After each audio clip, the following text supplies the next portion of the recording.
Saya tidak sepakat bahwa FPI itu dibubarkan. Generalisasi itu berbahaya soalnya, ya. Di semua institusi, termasuk di pemerintahan, ada yang baik, ada yang buruk. Jangan organisasinya kita tutup. Nanti bisa-bisa Bung Nusron Wahid juga bisa ketar-ketir juga. Ini menjadi pintu masuk kita kembali era kegelapan demokrasi zaman dulu. Ormas-ormas Islam ini tidak bisa dihabisi dengan apapun. Andai dibubarkan HTI, FPI, NU, Muhammadiyah, dibubarkan, naik PKI, bubar semua, tetap akan muncul lagi. Muncul. Kenapa? Itu janji Allah. Wa may yartadda minkum an dinihi. Siapa yang murtad dari agama ini, na'udzubillah, na'udzubillah, na'udzubillah, fasawfa ya'tillahu biqaumin. Allah akan ganti dengan kaum yang lain. Maka tak pernah ada hilang. Negara kita yang selalu mengklaim sebagai negara demokrasi ketiga terbesar sebenarnya sudah tidak lagi demokratis.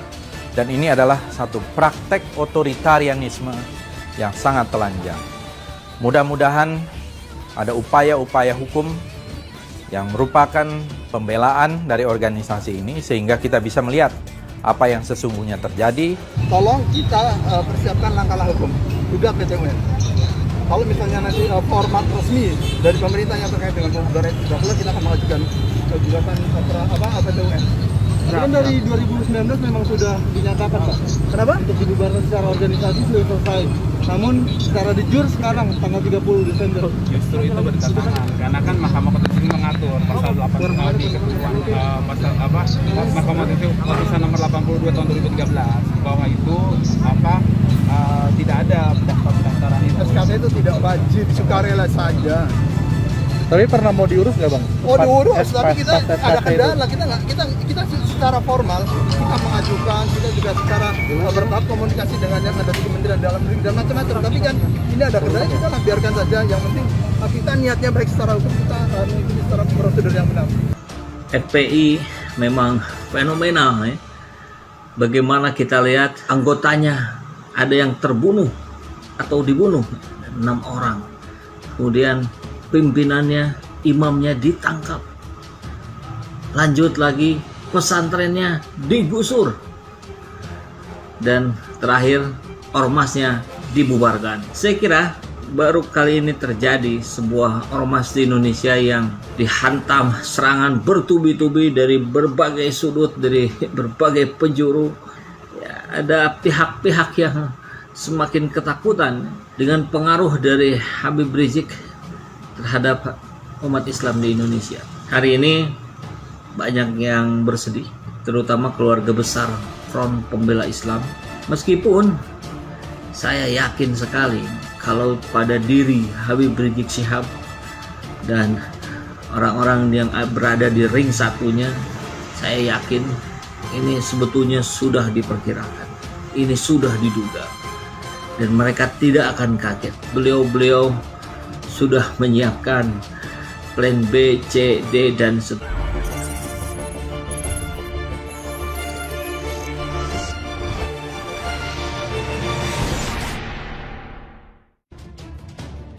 Analis keamanan asing buka suara soal pembubaran FPI. Indonesia secara resmi melarang kelompok Front Pembela Islam atau FPI yang diumumkan langsung oleh Menko Polhukam Mahfud MD lewat SKB 6 Menteri. Pemerintah telah melarang kegiatan FPI dan akan menghentikan kegiatan yang dilakukan oleh FPI. Demikian kata Mahfud pada konferensi pers Rabu 30 Desember. FPI tidak lagi memiliki legal standing sebagai organisasi. Pembubaran organisasi massa ini mendapat sorotan dari analis keamanan Australia Dr. Lan Wilson. Wilson merupakan dosen senior dalam studi politik dan keamanan dan peneliti di Pusat Penelitian Asia, Universitas Murdoch mengatakan pembubaran dan pelarangan aktivitas FPI mungkin menjadi kontraproduktif. Pelarangan FPI tidak akan banyak mengurangi faktor-faktor yang mendorong popularitasnya sebagai fenomena sosial dan kemungkinan akan meradikalisasi beberapa anggota dan simpatisan. Larangan itu menimbulkan pertanyaan tentang penegakan hukum dan implikasinya terhadap ekspresi demokrasi di negara demokrasi terbesar ketiga di dunia itu. Menurut Wilson, keputusan itu harus dilihat dalam konteks perkembangan politik belakangan ini, termasuk pembersihan anggota FPI dan simpatisan dari Majelis Ulama Indonesia. Pemerintah sedang melakukan serangan terhadap apa yang mereka lihat sebagai lokus potensial dari oposisi Islam yang populer, dipertajam dengan kembalinya Rizik baru-baru ini. Meskipun memiliki dasar hukum yang kuat, larangan tersebut juga jelas didorong oleh politik. Analis keamanan tersebut mengungkapkan larangan itu dapat memicu reaksi balik atau memaksa FPI dan aktivitasnya di bawah tanah. Pernyataan Wilson nampaknya berbanding lurus dengan pernyataan juru bicara FPI Novel Bamukmin yang mengatakan kepada Reuters bahwa larangan itu tidak akan banyak mengurangi semangat. FPI bisa dibubarkan tapi perjuangan membela negara dan agama tidak bisa dibubarkan, dan jika mau sore ini bisa mendeklarasikan Ormas Islam baru. Pembubaran FPI menjadi sorotan media asing. Pemerintah Indonesia pada Rabu 30 Desember mengumumkan pembubaran organisasi massa atau Ormas FPI. Keputusan ini disampaikan Menteri Koordinator Bidang Politik Hukum dan Keamanan Mahfud MD dalam konferensi pers di kantor Kemenko Polhukam Jakarta. FPI tidak lagi memiliki legal standing baik sebagai ormas maupun organisasi biasa. Demikian kata Mahfud dalam pernyataannya. Maka dengan demikian pemerintah melarang dan menghentikan segala aktivitas FPI sebagai organisasi masyarakat maupun organisasi pada umumnya. Sejumlah media asing ikut menyoroti pengumuman pembubaran FPI ini. Reuters menulis, keputusan pembubaran ormas yang dianggap sebagai kelompok Islam garis keras tersebut berarti juga melarang mereka untuk mengadakan kegiatan atau menggunakan atribut mereka lagi di depan umum. Larangan itu juga secara efektif mencabut kemampuan mereka untuk beroperasi secara legal. Mahfud mengatakan FPI resmi dibubarkan sejak Juni tahun lalu, namun terus melakukan kegiatan melawan hukum. Izin kelompok untuk beroperasi telah kadaluarsa tahun lalu, tetapi terus melakukan kegiatan secara ilegal. 6 pejabat senior pemerintah termasuk Jaksa Agung, Kapolri, dan Kepala Badan Penanggulangan Terorisme terlibat dalam keputusan pelarangan kelompok tersebut. Wakil Menteri Kehakiman Edward Omar Syarif Hiarij mengatakan, FPI dilarang karena hampir 30 pemimpin anggota dan mantan anggotanya telah dihukum atas tuduhan terorisme. Dan karena kelompok itu bertentangan dengan ideologi negara bangsa Pancasila yang menekankan persatuan dan kesatuan dalam perbedaan. Dalam laporannya, Reuters juga mengutip pernyataan Dr. Lan Wilson, dosen senior dalam studi politik dan keamanan dan peneliti di Asia Research Center, Universitas Murdoch, yang mengatakan larangan itu mungkin terbukti kontraproduktif. Pelarangan FPI tidak akan banyak mengurangi faktor-faktor yang mendorong popularitasnya sebagai fenomena sosial dan kemungkinan akan meradikalisasi beberapa anggota dan simpatisan.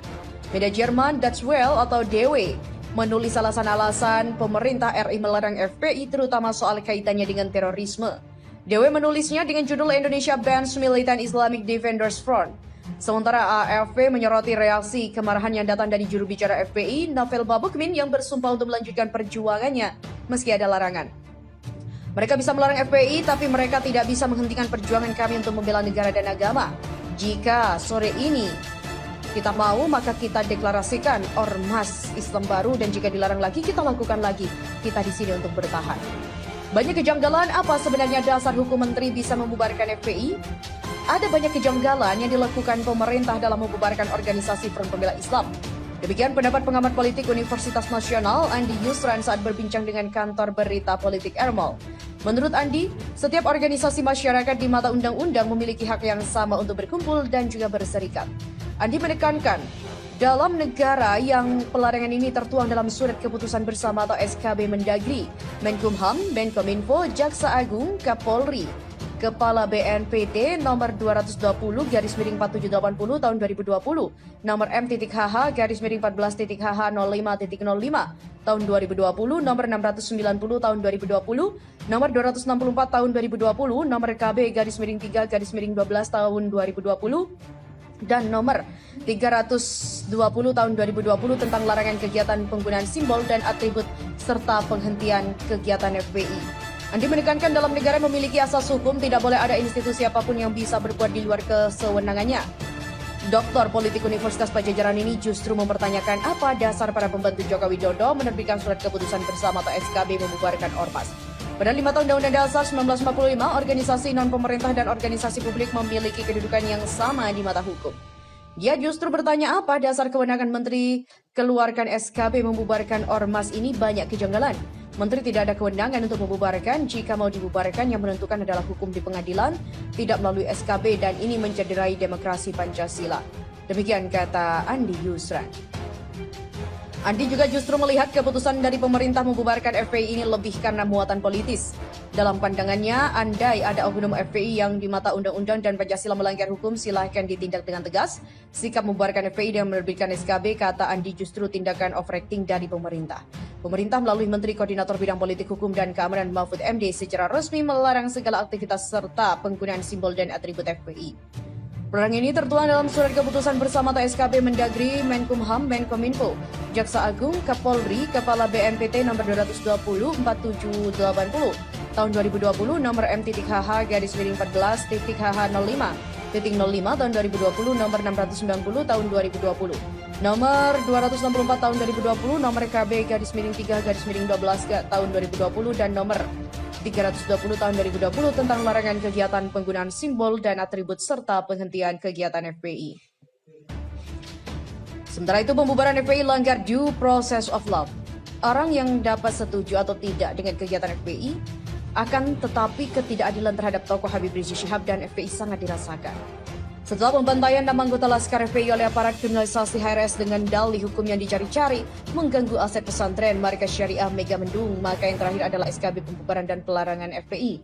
Atas dasar kebencian, FPI dan tokohnya telah dijadikan sebagai musuh negara dan dengan perlakuan yang tidak adil, pemerintah telah mendeklarasikan diri sebagai rezim yang zalim. Pembubaran dan pelarangan melalui SKB juga sangat tidak berdasar hukum dan bertentangan dengan undang-undang keormasan, melanggar asas due process of law dengan meminggirkan fungsi peradilan. Meski SKB adalah bentuk hukum, akan tetapi karena digunakan tanpa melandaskan pada aturan hukum, maka layak untuk dikategorikan sebagai abuse the droid. Undang-undang keormasan tidak mengenal pembubaran dan pelarangan ormas melalui surat keputusan bersama Menkumham, Mendagri, Kapolri, Menkominfo, Jaksa Agung, dan Kepala BNPT. Lebih jauh, kebijakan pemerintah ini merupakan tindakan inkonstitusional yang melabrak asas negara hukum atau Rechtsstaat, menginjak-injak Undang Dasar 1945. Catatan buruk sejarah hukum kedua di masa pemerintahan Jokowi dalam kaitan pembubaran ormas dengan menggunakan kekerasan politik bermantel hukum. Yang pertama, melalui Perpu saat membubarkan HTI, dan kedua melalui SKB untuk membubarkan bahkan melarang FPI. Khusus yang kedua ini, gugatan yang dilakukan melalui PT UN juga sangat berpeluang untuk dimenangkan. Bagi FPI, soal nampaknya pembubaran tidak terlalu penting, di samping bisa berganti baju menjadi FPI, yaitu menjadi Front Perjuangan Islam atau lainnya, tetapi prioritas perhatian justru pada pengungkapan kejahatan HAM pembantaian 6 anggota Laskar FPI. Hal ini merupakan masalah besar yang bila terbukti akan menjadi suatu kejahatan atau terorisme negara, Jokowi harus bertanggung jawab. Pembubaran dengan menunjukkan arogansi kekuasaan hanya jalan untuk membangun simpati kepada FPI, dan FPI pun akan semakin besar.